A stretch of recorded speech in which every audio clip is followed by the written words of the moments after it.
temmelig meget snakken om i morgen, om den strålende fremtid vi går i møde.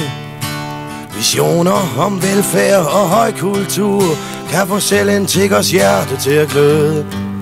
Har drømmen om et teknologisk samfund, og omridset står allerede klart.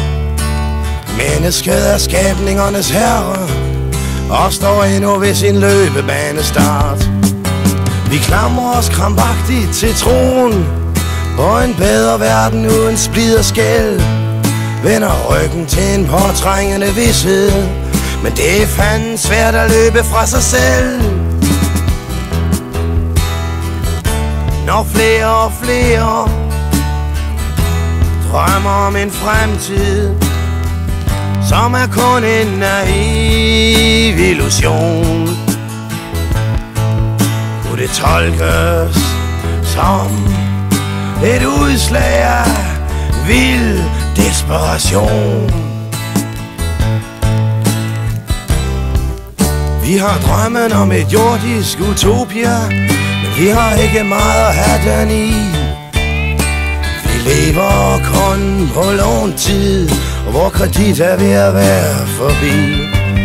Vi har styret mod det afgørende kaos med fortvivlende 7 mileskridt. Nederlaget står for døren, og vort livsmønster er snart spillet fallit.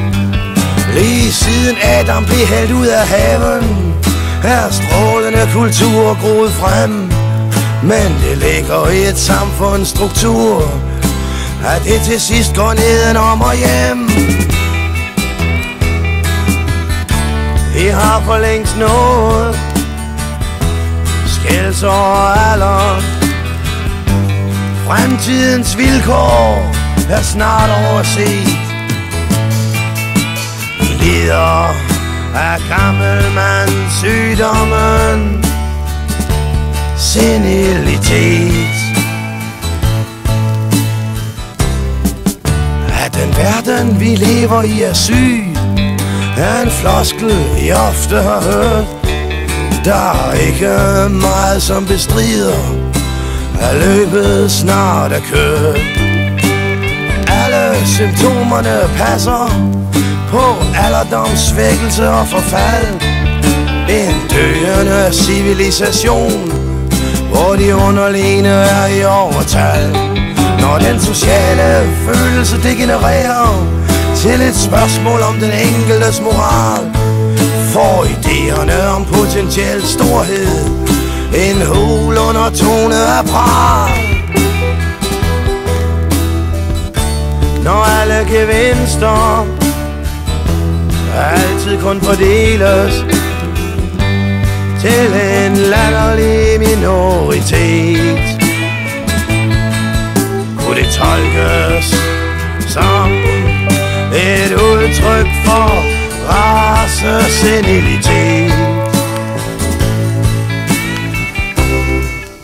2/3 af verden sulter, mens resten svælger i sit eget fedt. Hey, fandens flinke til at fordele alt for meget, alt for let. Vi som sidder på flæsket og hører om hungersnød, kan godt selv se, at det er synd.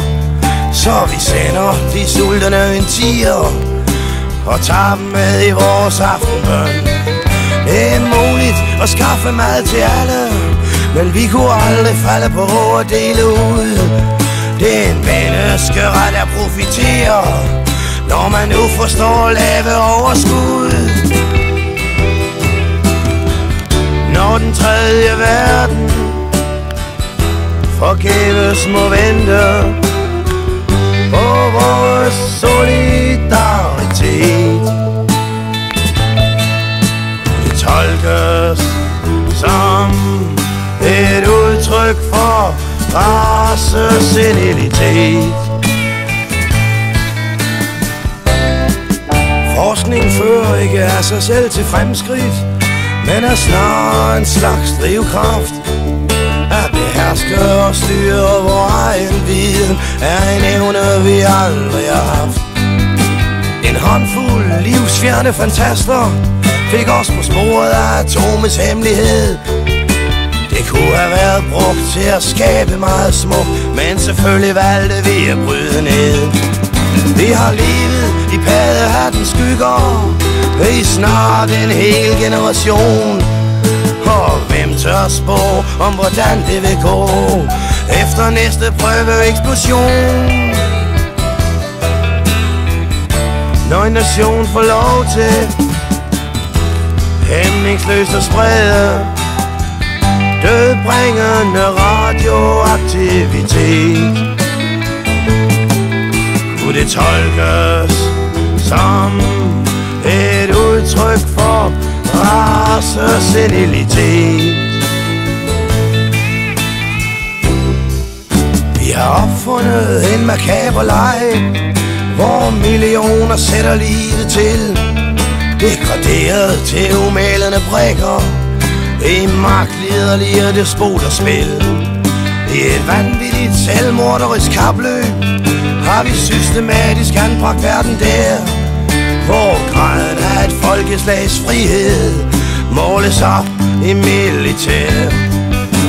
Vietnamkrigens påståede afslutning er blevet udråbt til århundredets bedrift, men forhandlingsprotokollerne står skrevet i blod og gravskrift.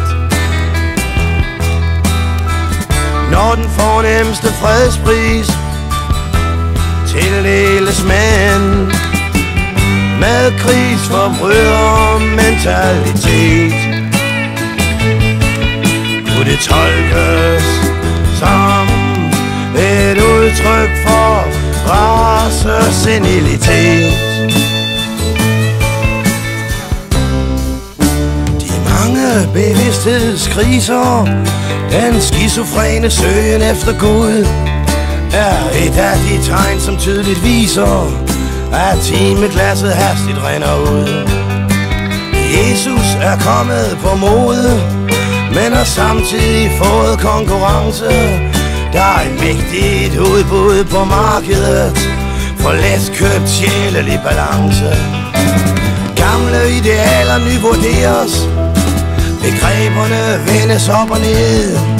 Selv smilfede pubertetsunger bliver tillagt guddommelighed. Når 100.000 styrter så glade helt om på en fed profet, tolkes som et udtryk for racesenilitet. Destruktive kræfter vokser i et forbrug af stimulans. Alle fylder sig med stoffer for at bedøve en sjette sans.